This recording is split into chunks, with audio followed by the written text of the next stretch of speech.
तो आज टिके देख लॉजिक रो गोटे चैप्टर अनुमान इन्फेरेंस इन्फेरेंस कौन ये देखिबा माने चतुर्पार्श्व थिबा अवस्था घटनावली विषय रे किछि ज्ञान आरोहण करिथाउ हाँ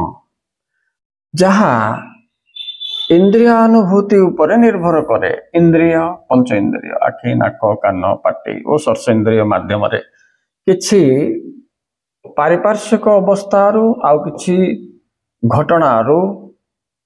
नॉलेज पाई थाउ ज्ञान we collect knowledge from our surrounding and the incidents we come across या डायरेक्ट है पारे किंबा इनडायरेक्ट प्रत्यक्ष किंबा परोक्ष है पारे यदि प्रत्यक्ष हुए तो ताको प्रत्यक्ष ज्ञान कहा जाए किंतु आमर ज्ञान केवल प्रत्यक्ष ज्ञान नुहे इंद्रियानुभूति द्वारा अधगत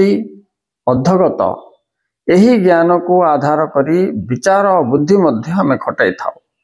तेणु ज्ञानारोहण कला परे बुद्धि से इंटरफियर करिवो right after getting the knowledge the intellect interferes on that जेमिति कि आमे गुटे अनुमान करू जे पर्वत रे धुआं अछि माने निया थिबो हां अछि बोली भी भाबी थाउ अनेक मध्य एही प्रक्रिया को निश्रुत सिद्धांत ही अनुमान बा निश्रुत सिद्धांत बोली मध्य कहते चलो तले अच्छे देख अनुमान एवं युक्ति ये दुईटा जिनस इन्फेरेंस एंड आर्गुमेंट उभय शब्द प्राय ये तर्कशास्त्रविद माने एका अर्थ रे कहिसंते बा व्यवहार करछंते किंतु तर्कशास्त्र रे ए दुई पद मध्य रे किछि ही अंतर नाही अनुमान एक मानसिक प्रक्रिया psychological concept inference is a psychological concept psychological matter किंतु अनुमान भाषा रे प्रकाश हेले देखो ताहाको युक्ति कहंती आर्गुमेंट व्हेन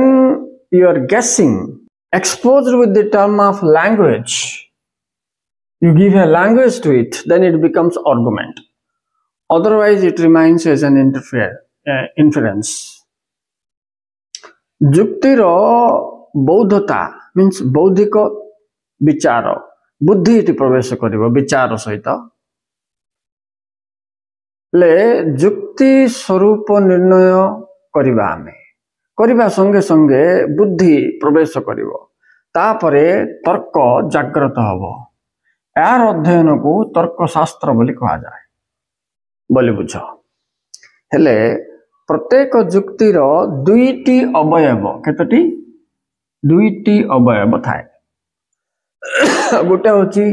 हेतु वाक्य हेतु बोले कारण आ गोटे होची सिद्धांत सिस्टम बा मेथड रीजन एंड मेथड हेले ये हेतु वाक्य बा कारण को दर्शाई कि आमे रखी कि आधार करिकी सिद्धांत आड़े जाई थाओ अर्थात हेतु वाक्य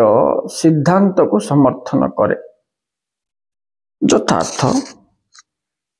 कराए हेतु वाक्य सिद्धांत को समर्थन करे बोले कारणटा सिद्धांत परस्पर जड़ित हेले यथार्थ कौन जना पड़े तेणु तर्कशास्त्र रे हेतु वाक्य और सिद्धांत मध्य रे थिबा संपर्क को अनुमान कहा जाए।